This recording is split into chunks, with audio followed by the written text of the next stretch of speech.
اور سوچیں گی، پھر آپ کہیں گی نہیں مبشر لقمان نے کہا صحیح تھا، لیکن بہرحال ابھی تو عمران ہی ہے، یہ بھی ہوگا۔ سر بالکل، کیونکہ ایک جرمن کہاوت بھی تو یہی ہے نا کہ کسی قوم کے اگر دماغوں پر حکمرانی کرنی ہو تو ان کو یہ یقین دلا دو کہ آپ غلام ہو۔ تو آپ ہاں سمجھتے تو ہیں دیٹس، کہ ہمیں حقیقی آزادی کب ملے گی؟ کیونکہ ہمارا مائنڈ سیٹ بھی یہی ہے نا کہ ہم غلام ہیں۔ میرا نہیں خیال کہ ہمارا مائنڈ سیٹ، ہماری مجبوریاں ہیں۔ ہم یہ مانتے ہیں کہ ہماری مجبوریاں، ہم کئی انڈیپینڈنٹ فیصلے نہیں کر سکتے، لیکن ہم غلام نہیں ہیں۔ غلام ہوتے تو افغانستان سے امریکہ کو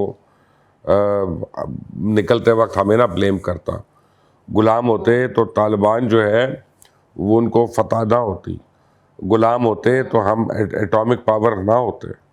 تو بہت ہماری اچیومنٹس ہیں ماوش، جو ہماری آزادی کی یعنی کھلی گواہی بھی ہیں۔ سر لیکن میں نے ایک چیز دیکھی ہے کہ ہماری سیاست میں گالم گلوچ بہت زیادہ ہوتی ہے۔ آخر ہمارے سیاستدان ایک دوسرے کو گالی دینا کب بند کریں گے؟ نہیں کریں گے، کیونکہ ہر سیاست پارٹی کا کلائنٹ ایک ہے جو اس کی پارٹی کا لیڈر ہے، اور جب تک وہ لیڈر اس سے خوش ہے نا، اس کی پوزیشن کوئی نہیں اس سے لے سکتا۔ اور ہمارے لیڈرز کو چاہیے کہ جو ان کو ڈیفینڈ کرے، اچھا برا جیسا مرضی کرے، اور مخالفین کو اکھاڑ کے پچاڑ کے پھینک دے پکڑ کے۔ اس میں غالب گلوچ جو ہے وہ ایک کامن ٹول ہے، کامن کلچر ہے۔ آپ یہ دیکھیں کہ کل سے میرا ابھی تک میری طبیعت خراب ہے، آپ کو پتہ ہے میں اینٹی بائیوٹکس دے رہا ہوں، میرے کانوں میں مجھے سنائی نہیں دے رہا۔ میں نے کل یہ پروگرام میں کہہ دیا، رات کو مجھے ٹویٹر پہ ٹویٹس آ رہی کہ طبیعت خراب ہے، مرنے والے ہو تو اب تو سدھر جاؤ۔ کمال نہیں ہے، کمال نہیں ہے، یعنی ہیٹریڈ کی آپ اعلیٰ ترین معراج کو پہنچ گئے۔ بالکل نہیں، یہ تو ہمارا المیہ ہے۔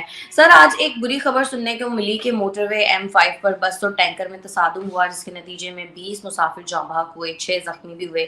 سب سے پہلے تو جو ظاہر ہے جو وفات پا گئے ہیں ان کی مغفرت کے لیے ہم دعا کریں گے، لیکن سر یہ کوئی پہلا واقعہ نہیں ہے، اس طرح کے واقعات ہوتے رہتے ہیں۔ آپ کیا سمجھتے ہیں ان کا ذمہ دار کون ہے؟ ماوش اس میں مجھے کافی، یعنی آپ سمجھیں کہ مجھے اس میں باقاعدہ پتہ ہے تھوڑا بہت، اور میں اس پہ بات کر سکتا ہوں۔ اس کی وجہ یہ ہے کہ میں CNW کا منسٹر بھی رہ چکا ہوں، جو ہائی ویز بناتے تھے اور ہائی ویز کے یعنی جن کے انڈر تھی۔ تو ہم نے یہ دیکھا ہے کہ ہماری جو ہائی ویز بن رہی ہیں یا وہ پیچ ورک ہو رہا ہے ان کا، وہ بڑا سطحی قسم کا ہوتا ہے۔ تو ہوتا کیا ہے کہ جب بارش ہوتی ہے اور پانی کھڑا ہوتا ہے تو وہی ہائی وے جو ہے وہ موت کا کنواں بن جاتی ہے، کیونکہ اس پہ گاڑیاں جو اسکڈ ہوتی ہیں، لگتی ہیں ایک دوسرے کو۔ دوسرا، ہماری گاڑیاں جو ہیں ان کے اینول چیک اپس ہی نہیں ہوتے، نہ ہماری بسوں کے، نہ ہماری ٹرکس کے، نہ ہماری گاڑیوں کے، اور یعنی فالٹی ایکسل کے ساتھ اوور ویٹ ہونے کے باعث وہ سب جاری ہوتی ہیں، کوئی ڈول رہی ہوتی ہے بس، اور وہ اس طرح لگ رہی ہوتی ہیں۔ ایسا ہی ہے۔ تو ہم لوگ جب تک اپنی روڈز کو معیاری نہیں کریں گے، اب آپ دیکھیں کہ آپ موٹر وے پہ جاتی ہیں، جو ہماری پرائزڈ جگہ ہے موٹر وے، کئی جگہوں پہ اس کا جو پیچ ورک ہوا ہے وہ انتہائی ناقص اور برا ہوا ہے۔ موٹر وے پہ آپ کو میلہ میل جو ہے وہ سائڈ کی جالیاں جو ہیں وہ چوری ہو گئی ہوئی ہیں، غائب ہو گئی ہوئی ہیں۔ تو وہاں سے کتے آتے ہیں، جانور آتے ہیں، بیچ میں آ رہے ہوتے ہیں۔ موٹر وے کے اوپر میں نے خود دیکھا پولیس والے آرام سے واک کرتے ہوئے موٹر ویز کو کراس کر رہے ہوتے ہیں، دوسری سائڈ پہ جا رہے ہوتے ہیں۔ تو جب اتنی بڑی بلیٹنٹ قسم کی وائلیشن، اور پھر آپ جب آگے جاتے ہیں تو آج تک میں تو پتہ نہیں کب سے دیکھ رہا ہوں، کتنے سالوں سے، کہ ان کے جو کمپیوٹرز ہیں ایگزٹ اور انٹری پہ وہ نہیں چل رہے ہوتے، لمبی لمبی لائنیں لگی ہوتی ہیں کہ 1 گھنٹہ آپ کو چکری سے آگے تک آنے میں لگا ہے، اور 1 گھنٹے آپ کو آدھا گھنٹہ جو ہے وہ لگ رہا ہے ایگزٹ اس پہ ٹول پلازا پہ۔ تو یہ تو ہماری اتھارٹیز کا ذمہ ہے نا، ایک تو سڑکوں کو صحیح نہیں بنانا، صحیح گاڑیاں جو ہے اس پہ وہ نہیں آنا، اور ڈرائیونگ لائسنس جیسے ہمیں ملتا ہے وہ بھی آپ کو پتہ ہے اس ملک میں کتنے لوگ ہیں جنہوں نے ڈرائیونگ لائسنس حقیقی معنوں میں ٹیسٹ دے کر لیا اور نہیں ہے۔ آپ کو پتہ نہیں، مجھے تو پتہ ہی نہیں کہ کتنی بڑی تعداد ہے بغیر لائسنس سے گاڑی چلا رہی ہے۔ ان پہ تو قتل کے پرچے ہونے چاہیے، FIR ہونی چاہیے ان پہ، لیکن نہیں ہو رہا ایسا۔ سر آپ نے ایف آئی اے کا ذکر کیا تو ایف آئی اے خیبر پختونخوا نے فورن فنڈنگ کیس کے حوالے سے پاکستان تحریک انصاف کے رہنماؤں کو طلب کر لیا ہے. آپ سمجھتے ہیں کہ اب آنے والے دنوں میں پاکستان تحریک انصاف کے گرد گھیرا مزید تنگ ہوگا؟ جناب اب آنے والے دنوں میں ہوگا، کیا کہتے ہیں، دمادم مسکل اندر. ابھی تو یہ شروع ہوئی ہے پارٹی، اور ابھی تو پارٹی شروع ہوئی ہے. ابھی تو یہ آئیں گے نہیں، جواب نہیں دیں گے اور ڈسکوالیفائی بھی ہوں گے، یا یہ ایسا کہیں گے کہ جی ہم مانتے نہیں ان کو، ہم یہ غیر قانونی الیکشن کمیشن، اس سے کوئی فرق نہیں پڑے گا. یہ انارکی کی سچویشن کریٹ کرنے کی کوشش کریں گے، اور انشاءاللہ ہمارے ریاستی ادارے وہ نہیں ہونے دیں گے. اور پھر آپ دیکھیں گی کہ اب پی ٹی آئی جو ہے وہ بھی ذرا کونے میں لگے گی. چودھری شجاعت کو پارٹی صدارت سے ہٹانے اور کاف لیگ کے انٹرا پارٹی جو انتخابات ہیں ان کے خلاف کیس، چودھری پرویز الہی کے وکیل نے الیکشن کمیشن کا جو دائرہ اختیار ہے اسی کو چیلنج کر دیا. اس طرح تو کوئی بھی پارٹی لیڈر کے خلاف الیکشن کمیشن کا دائرہ اختیار. میں نے آپ کو کہا نا کہ یہ پی ٹی آئی نے ایک ہی کام سکھایا کہ جو اتھارٹی ہو اس کو اسی کا دائرہ اختیار چیلنج کر دو. نہ کھیڈیں گے، نہ کھیڈن دیں گے، نہ چلنے دیں گے، نہ چلائیں گے. اور وہ جو ہے نا، یہ چودھری پرویز الہی کو ابھی منہ کی کھانی پڑے گی، کیونکہ قانون میں اس کی گنجائش نہیں ہے.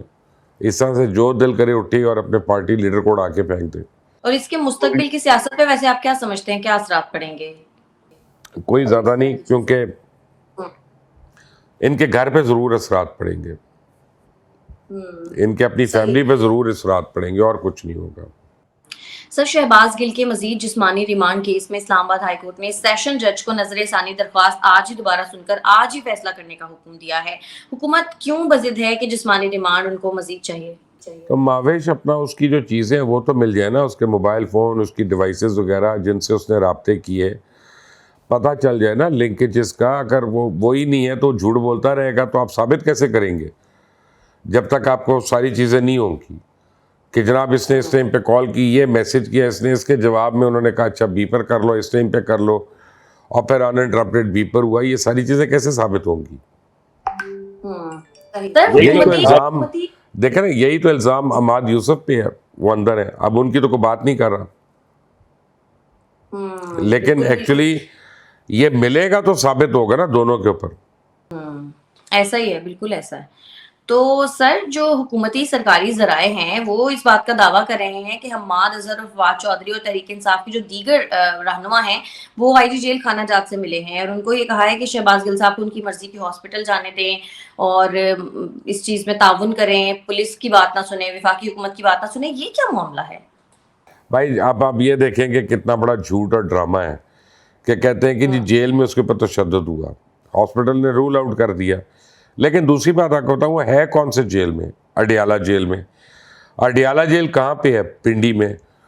پنڈی کس صوبے میں ہے؟ پنجاب میں ہے. پنجاب میں حکومت کس کی ہے؟ تحریک انصاف اور کاف لیگ کی. بھائی تمہارا آئی جی، تمہارا سپرنٹینڈنٹ، تمہارا ڈپٹی سپرنٹینڈنٹ، تو اس کے اوپر تشدد کون کر رہا ہے وہاں پہ؟ ٹھیک ہے نا.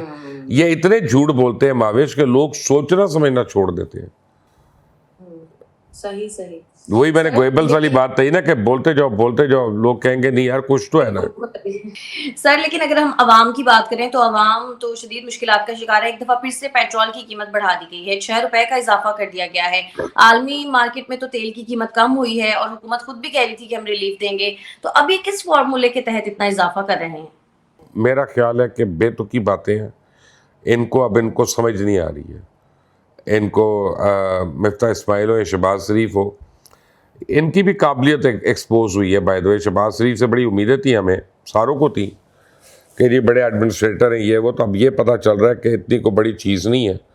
صوبائی لیول پہ سڑک بنانے کے لیے، انڈر پاس بنانے کے لیے ٹھیک ہے، قومی لیول پہ وہ ان کا تجربہ جو ہے نا وہ کچھ زیادہ نہیں کام آ رہا. خود مفتاح اسماعیل نے کہا تھا کہ جی ہم کم کر رہے ہیں قیمتیں، اور اب زیادہ کر دی ہے. عالمی منڈی میں تو کم ہوئی ہیں قیمتیں، ہم نے اس سے لنک کرنا تھا. اور وہ ریلیف جو ہے، میں نے آپ کو اپنے پروگرام میں کہا بھی تھا کہ جب وہاں پہ کم ہوگا تو یہ عوام کو ریلیف پاس آن کریں گے، کیونکہ یہی مفتاح نے کہا تھا اور یہی شہباز شریف نے کہا تھا. اب انہوں نے اس کے برعکس کر لیا. تو ماویش اس پہ کیا تجزیہ میں دوں؟ جب کوئی جھوٹ بولنا شروع ہو جائے تو اس پہ کیا انالیسس ہو سکتا ہے مجھے یہ بتا دیں. سر لیکن زرداری صاحب نے اس بات پر تشویش کا اظہار کیا ہے. وہ کہتے ہیں کہ ہم ریلیف دینے آئے تھے تو ہیں تو وہ بھی حکومتی اتحادی, تو کیا وہ اس معاملے میں کچھ کر سکتے ہیں؟ میرا خیال ہے کہ آپ اس کا مطلب یہ ہے کہ اگلے مہینے تک آپ دیکھیں گے کہ پیپلز پارٹی آہستہ آہستہ الگ ہوگی اس اتحاد سے. یہ اتحاد زیادہ دیر نہیں چل رہا. اور یہ زرداری صاحب نے جو بات کی ہے یہ پہلا, میں نے تو نہیں سنی تھی, آپ کے کہنے سے پتہ چل رہا ہے, یہ پہلی ان کی انڈیکیٹر آ گیا کہ ہم نے یہ چلنا نہیں ہے ایک ساتھ, کیونکہ ساروں نے اپنے اپنے حلقوں میں جانا ہے اور ساروں نے اپنے اپنے حلقوں میں جواب دینا ہے, تو وہ یہ کہہ سکیں گے کہ ہم نے تو اس وقت بھی ان کا ساتھ نہیں دیا جی. صحیح. سر اگر ہم نون لیگ کی بات کریں تو احسن اقبال صاحب یہ کہتے ہیں کہ پارٹی کے سیکرٹری جنرل کی حیثیت سے میرے پاس ایسی کوئی خبر نہیں ہے کہ نواز شریف صاحب وطن واپس آ رہے ہیں, لیکن دوسری طرف ہم یہ دیکھتے ہیں کہ جاوید لطیف صاحب نے دعویٰ کیا, تو مسلم لیگ نون خود ایک پیج پر کیوں نہیں ہے اس معاملے پر؟ نہیں, وہ میرا خیال ہے کہ ان کو یہ پتہ ہے کہ جب تک نواز شریف نہیں آئیں گے مسلم لیگ نون جو ہے نا وہ اپنی گہرائیوں سے پستیوں سے باہر نہیں نکلے گی, تو وہ اپنے ورکرز کو فعال رکھنے کے لیے اس طرح کی باتیں کر رہے ہیں. لیکن جہاں تک احسن اقبال صاحب کا تعلق ہے, یہ میں مان ہی نہیں سکتا کہ وہ آ رہے ہوں اور پارٹی کے جنرل سیکرٹری کو, خاص طور احسن اقبال صاحب کو نہ پتہ ہو اس بات کا. تو جاوید لطیف صاحب کی جو بات ہے وہ مجھے ایک پولیٹیکل ریٹورک زیادہ لگتی ہے. عملی طور پہ میں احسن اقبال کو زیادہ اہمیت دوں گا اس میں. صحیح. سر پاکستان مسلم لیگ نون نے حمزہ شہباز کو اپوزیشن لیڈر پنجاب بنانے کا فیصلہ کیا ہے, لیکن حمزہ شہباز تو ان دنوں لندن میں ہے, تو یہ کیا ہے؟ اب بات یہ ہے کہ یہ پھر ایک بیتوکی باتیں ہیں نا.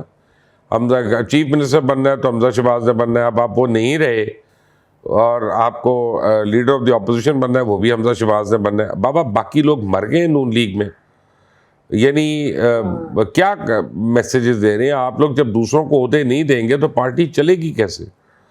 کہ یا باپ نے ہونا ہے, بیٹی نے ہونا ہے, یا بھائی نے ہونا ہے, اس کے بیٹے نے ہونا ہے, یا دوسرے بیٹے نے ہونا ہے.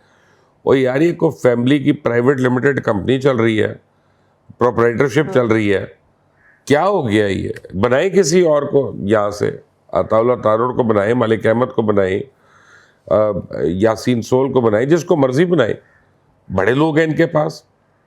سر یہ تو موروثی سیاست ہے نا ہمارے کنٹری میں, یہی تو. ہاں تو بس پھر یہ پھر اگر اسی طرح کی پالیسی کرتے رہیں گے تو میں آپ کو بتاؤں نون لیگ نہیں ریکور کرے گی اس فال سے, یہ میں آپ کو آج بتا رہا ہوں. تو آنے والے جو انتخابات ہیں اس میں نون لیگ کا مستقبل پھر کیا ہے؟ نہیں دیکھیں, اگر تو اسی طرح کی پالیٹکس ہوئی نا تو پھر تو مستقبل بڑا مخدوش ہوگا, کیونکہ لوگ اب اس بات سے نفرت کر رہے ہیں, موروثیت سے. لوگ نہیں اس کو ووٹ دینا چاہتے, لوگ کلیئر ہیں اس میں. وہ تو یہاں تک کہتے ہیں ہمیں عمران خان نہیں چاہیے لیکن ان کے بچے بھی نہیں چاہیے.